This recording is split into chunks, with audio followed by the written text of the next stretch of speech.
प्लॅनेटेरियम नंतर आम्ही काय केलं तर तुम्हाला दिसतच आहे पुढे दी फेमस अंबानीज बंगलो आणि दी ओबेरॉय हॉटेल. काय लक्झरी हॉटेल्स आहेत खरं सांगते, बघूनच एकदम भारी वाटतं.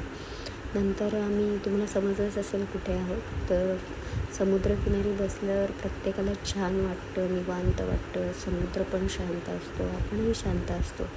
त्यानंतर नणंद भाऊजाईचा एक फोटो तो बनत आहे आणि घरी जाताना मग ताज हॉटेल बाय गॉड, काय स्ट्रक्चर आहे ह्याचं आणि किती वर्ष झाले पण त्याचं म्हणजे काहीच हललेलं नाही आहे की काही झालेलं नाही, एकदम मस्त हॉटेल आहे ते.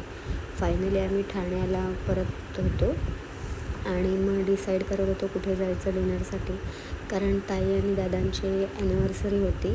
तर छोटंसं केक आणून आम्ही सेलिब्रेशन केलं आणि त्यानंतर तुम्ही बघणार आहात आमचे दिवसभरातले फोटोज. गाईज प्लीज सबस्क्राईब करा माझ्या चॅनलला.